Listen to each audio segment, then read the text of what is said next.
Haleluya, Shalom Aleihim. Berjumpa lagi dengan saya pada perenungan hari ini tanggal 8 November 2022.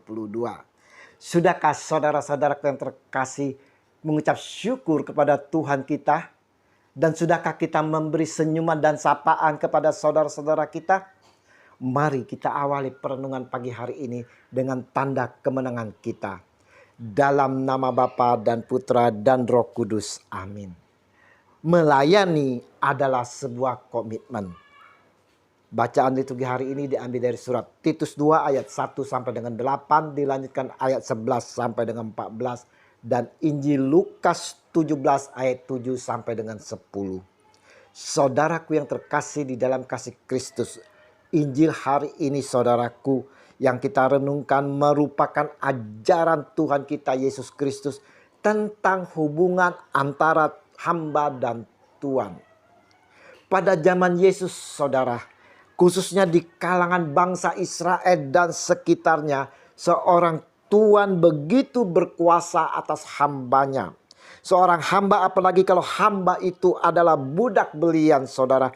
Hamba itu dianggap hanya seperti barang yang dapat diperlakukan sekehendak hati tuannya.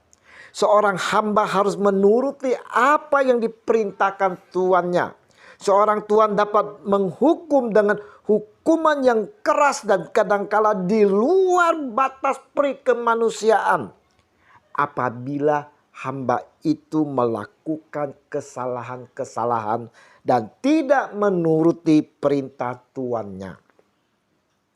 Sangat jelas sekali saudara, terlihat bagaimana hubungan Tuhan terhadap hambanya. Dikatakan bahwa kalau seorang mempunyai hamba, ketika hamba itu pulang dari membajak dan mengembalakan ternak tuannya, pada waktu itu tidak mungkin saudara tuan itu berkata kepadanya, mari segera makan. Sekalipun tuannya sebenarnya mengetahui bahwa hamba itu capek, lapar dan dahaga karena baru bekerja keras. Sangatlah tidak mungkin tuannya itu mempersilakan hamba itu makan. Tuan itu maunya dilayani dan harus dilayani. Nah, saudaraku yang terkasih, apakah kita juga bersikap seperti Tuhan pada waktu itu, pada zaman Yesus dulu saudara? Yang bisanya perintah, bagaimana hubungan kita dengan asisten rumah tangga kita, dengan karyawan-karyawan kita, dengan bawahan kita. Bagaimana sikap kita terhadap pasangan kita? Apakah kita seperti tuan dan hamba yang hanya bisa memerintah saja? Injil hari ini saudaraku yang terkasih mau mengingatkan kepada kita semua akan hubungan kita terhadap sesama. Baik sebagai pimpinan terhadap bawahannya, sebagai kepala rumah tangga, bahwa kita harus saling melayani. Melayani dengan tulus adalah merupakan sebuah kehormatan saudara. Melayani Tuhan akan menghasilkan buah-buah roh.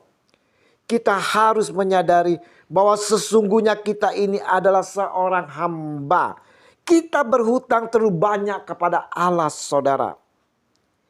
Sebagai hamba, kita harus selalu melayani. Baik di tempat pekerjaan kita, tetangga, bahkan di rumah kita, dengan pasangan kita dan anak-anak saudara. Apalagi saudara, kalau kita mempunyai posisi atau jabatan di pemerintah saudara.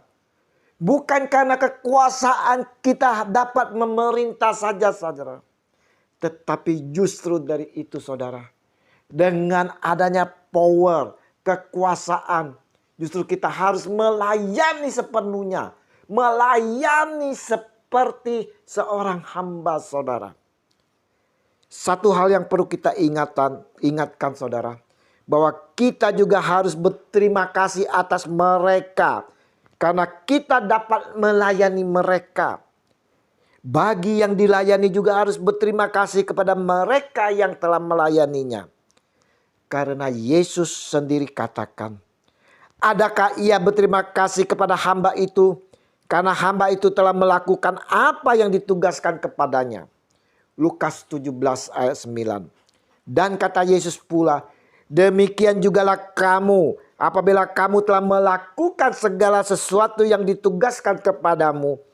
Hendaklah kamu berkata, kami adalah hamba-hamba yang tidak berguna. Kami hanya melakukan apa yang kami harus lakukan. Lukas 17 ayat 10. Mari saudara-saudaraku yang terkasih, kita mau melakukan hubungan humanis yang harmonis satu dengan yang lain. Kita mau saling melayani, bukan dilayani saudara. Karena sesungguhnya kita ini adalah seorang hamba yang telah berhutang kepada Allah. Terpujilah Tuhan kita Yesus Kristus yang bersatu bersama Roh Kudus kini dan sepanjang segala abad. Amin. Dalam nama Bapa dan Putra dan Roh Kudus. Amin. Shalom aleihim.